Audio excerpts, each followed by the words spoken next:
এখানে একজন ছেলে ন্যাড়া মাথা 14-15 বছর বয়স, সেই ছেলেটিকে দেখলেন। দেখে ঠাকুর বলছেন, এই তুই এদিকে আয়, তো কাছে আয়। তো সেই ছেলেটি ঠাকুরের কাছে এসে বললেন, তোর মাথা নেড়া কেন, কি হয়েছে? বলে, আগে ঠাকুর, আমার বাবা মারা গেছেন। বলে, তাই নাকি? বলে, ও, বাবাকে বাঁচানো গেল না? আগে না ঠাকুর, অনেক চেষ্টা করেছি, বাঁচানো গেল না। ঠাকুর, আপনি তো সবই জানেন। বলছে, কি বলিস? বলে, হ্যাঁ ঠাকুর, আমার বাবা যেদিন চলে যাবে তার আগের দিন আমাকে বলছেন, এই শোন, আমি কিন্তু কালকে চলে যাব, বুঝছিস? তোরা আমার পাশে বসে নাম করবি, আর ঠাকুরের ফটোটা আমার সামনে রাখবি। আমি ঠাকুরের ফটো দেখে নাম করে করে চলে যাব। যথারীতি সেই 14 বছর 15 বছরের ছেলে আশেপাশের আরো কয়েকজন গুরু ভাইকে ডেকে নিয়েছেন। নিয়ে সেই বাবা শুয়ে আছেন, বাবার পাশে নাম করছেন, সবাই মিলে উচ্চস্বরে নাম করছেন। আর ওর বাবা ঠাকুরের ফটোটা দেখছেন আর সব বন্ধ করে নাম করছেন। করতে করতে কিছুক্ষণ পরে তার বাবা বলছেন, ওই দেখ, ওই দেখ, ঠাকুর আসছেন, কি সুন্দর রথে করে আসছেন, তোরা দেখতে পাচ্ছিস? ঠাকুর আসছেন আমাকে নিতে, তোরা একবার ধরি দে, ঠাকুরের ধরি দে, আমি চলে যাই। তখন সবাই মিলে পরম পুরুষের বন্দে পুরুষোত্তম ধ্বনি দিলেন, তার বাবা চলে গেলেন। বলছে, ঠাকুর, আমার বাবা এইভাবেই চলে গেলেন। আমার বাবার জন্য যখন মন খারাপ হয়, আমি জানি আমার বাবা আপনার কাছে আছেন, তাই আমার তখন আর মন খারাপ হয় না। তখন ঠাকুর বলছেন, একদম ঠিক বলছেন রে, তোর বাবা বড় পূর্ণ আত্মা ছিল। মানুষের মৃত্যু দেখেও বোঝা যায় যে কত বড় পবিত্র আত্মা ছিল তোর বাবা।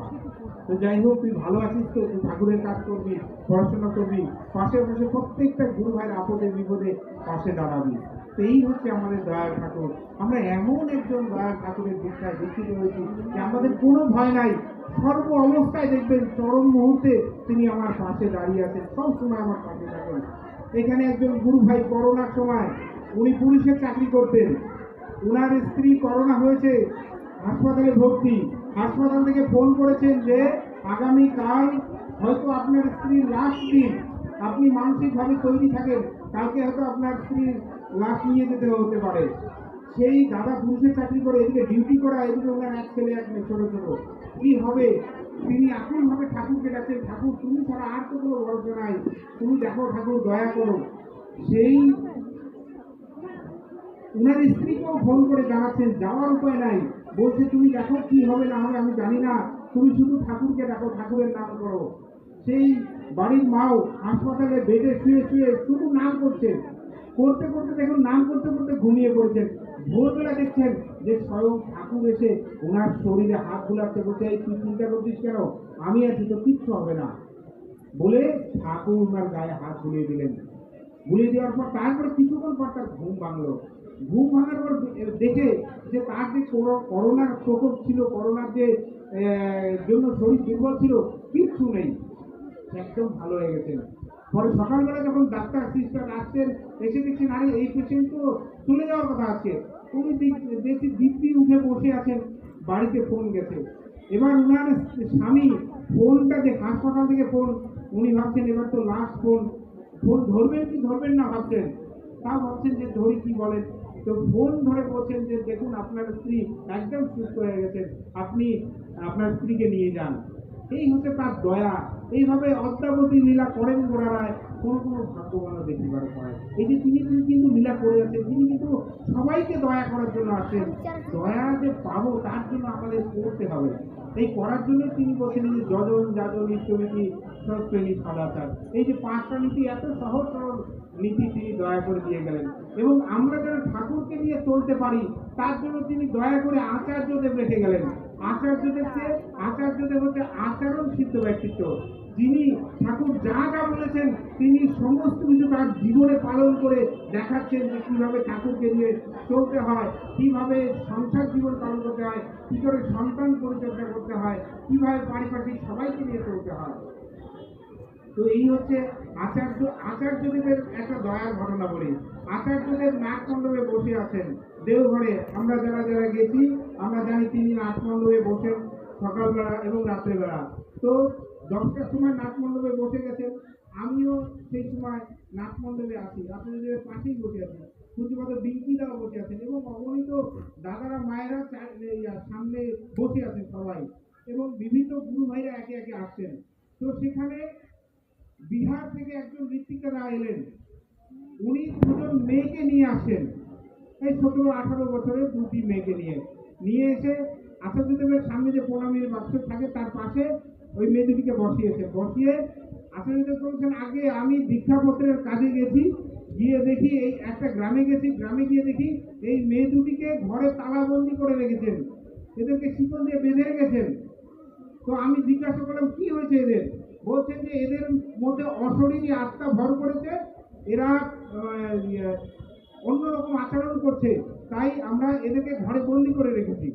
তো ঋত্বিক দাদার সেই মেয়ে দুটিকে দেখে খুব দয়া হলো, বললো ঠিক আছে, দেখুন আপনারা এক কাজ করেন, এই মেয়ে দুটিকে আমাকে একটু দিবেন, আমি আমার ঠাকুর বাড়িতে আচার্যদেবের কাছে নিয়ে যাবো। তো ওনারা বলছেন, হ্যাঁ আমরা তো অনেক ডাক্তার কবিরাজ দেখেছি, কিছুতেই কিছু হচ্ছে না, আপনি যদি নিয়ে যান তাহলে ভালো হয়। যথারীতি ঋত্বিক দাদা মেয়ে দুটিকে নিয়ে আচার্যদেবের কাছে এলেন, এসে আচার্যদেবকে বলছেন যে এই ঘটনা এইভাবে তাদের বন্দি করে রেখেছে। আচার্যদেব মেয়ে দুটিকে ডাকলেন, এই তোরা কাছে আয়। মেয়ে দুটি কাছে এলো, বলতে আরো কাছে আয়, একদম আচার্যদেবের কাছেই গেলেন।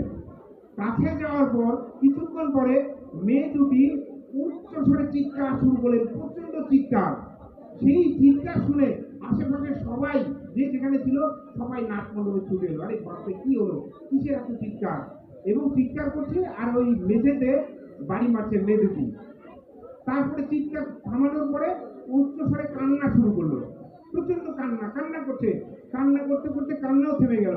কান্না থেমে যাওয়ার পর হাসি, প্রচন্ড হাসি হাসতেছেন, হাসার পরে হাসিও থেমে গেল। থেমে যাওয়ার পরে ওই মেয়ে দুটি তাদের হাত দুটি আচার্যদেবের পায়ের দিকে এগিয়ে নিলেন এবং আচার্যদেবও পাটি এগিয়ে দিলেন। সেই মেয়ে দুটি আচার্যদেবের পা স্পর্শ করলেন, স্পর্শ করার পরে তারা প্রণাম করে বসলেন। ওই তখন আচার্যদেব ওই ঋত্বিক দাদাকে বললেন যে যান, এদের কাজ হয়ে গেছে, এদেরকে আনন্দবাজারে প্রসাদ খাইয়ে তারপরে আপনি ডক্টর স্বপনদাকে একটু দেখিয়ে বাড়িতে দিয়ে আসবেন। এই হচ্ছে আচার্যদেব, যেখানে কোনো সমস্যার সমাধান পাচ্ছেন না সেখানে আচার্যদেব দেখেন তার দর্শনে, তার দয়ার মধ্যে দিয়ে এত বড় সমস্যার সমাধান হয়ে গেল। এই হচ্ছে আমাদের আচার্যদেব, এই হচ্ছে দয়ার ঠাকুর, যাকে কেন্দ্র করে আমাদের চললে আমাদের আর ভয় নাই। তিনি এইবার এসেছেন আমাদেরকে সমস্ত সমস্যা থেকে রক্ষা করার জন্য। এমন কোনো সমস্যা নাই যে তার দয়ার সমাধান হয় না।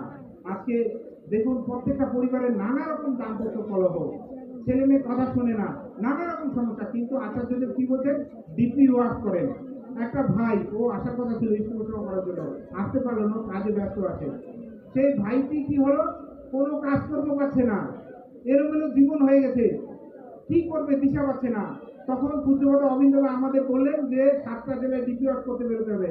আমরা ওই ভাইটিকে নিয়ে চলে গেলাম, কয়েকটা জেলায় ডিপি ওয়ার্ক করার পরে যখন আমরা ফিরে এলাম, আসার পরে ওর এত কাজের খবর এলো, তারপরে তার দীক্ষা, তারপরে সে সত্যি নিল, সে এখন কি হারে ঠাকুরের কাজ করছে, তার জীবনই পরিবর্তন হয়ে গেছে। তাহলে এই হচ্ছে তার দয়া, যে প্রত্যেকটা মুহূর্তে তিনি আমাদের দয়া করছেন। আমরা যদি তার কাজে যুক্ত থাকি আমাদের আর ভয় নাই। আমরা তাই প্রত্যেকটা দাদা মা প্রতিনিয়ত আমরা ডিপির কাজ করবো, প্রত্যেকদিন আশেপাশের গুরু ভাইদের বাড়ি যাব, কেমন আছেন দাদা, কেমন আছেন মা, একটু শুধু খবর নেওয়া। দেখবেন একটা বাড়িতে আমরা গিয়েছি, গিয়ে বলছি কেমন আছে, এই 2-4 মিনিট গল্প করছি, করতে করতে ওই দাদা বলছেন, জানেন দাদা আমি না অনেক দিন থেকে না ঠাকুরের ইস্যুটা করা হচ্ছে না, কি করে করবো, ভুলে যান তো। এই হচ্ছে তার দয়া। দেখুন অনেক মানুষ আছে যে ঠাকুরকে ছেড়ে দিয়ে কিন্তু তারা ভালো নাই। ঠাকুর বলছেন যতই আসুক বিপদ আপদ, যেমনই হোক প্রাণ, ইষ্টবিধি আনে আনে সবার পরিত্রাণ। এই যে ইষ্টবিধি, ঠাকুরকে ঠাকুরের সঙ্গে আমার কানেকশন ঠিক রাখে, এই হচ্ছে ইষ্টবিধি। তাই আমরা প্রতিনিয়ত প্রত্যেকটা মানুষের বাইরে দেবো, সবাইকে ইষ্টবিধি পড়াই করে দেবো, সবাই যেন তাকে নিয়ে আমরা আনন্দে মেতে থাকি। আরেকটা বাড়িতে গেছি, গিয়ে আমরা যাওয়ার সাথে সাথে ওই দাদা বলছেন আপনারা আসেন, খুব ভালো হয়েছে দাদা, আপনারা আমাকে এই সমিতির মন্ত্রটা একটু লিখে দেন তো, আমি কতদিন থেকে ভাবছি কার কাছে শুনে নিব, কার কাছে লিখে নিব, আমি লোক পাচ্ছি না, আপনারা আসলে খুব ভালো হয়েছে। এই হচ্ছে তার দয়া। কত মানুষ আছে যে আজকে ঠাকুরকে ছেড়ে দিয়ে বহু কষ্ট আছে। আমরা প্রতিনিয়ত চেষ্টা করব 1 ঘন্টা আমার পাশে 2টা বাড়ি যাই, বেশি যেতে হবে না, 1টা থেকে 2টা বাড়ি যাই, কোনো তত্ত্ব করার দরকার নেই, শুধু ঠাকুরের গল্প করবো, আমার জীবনে যা যা দয়া পেয়েছি সেটাই বলবো।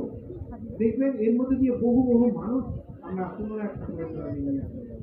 যাই হোক, আপনারা সবাই ভালো থাকবেন, আমরা এখানে এখন মাতৃসম্মান হবে, মায়েরা খুব সুন্দর সেজে গুজে এসেছেন, ওনারা গান করবেন, কীর্তন করবেন, ঈশ্বরসভা পরিবেশন করবেন এবং তারপরে সাধারণ সভা হবে।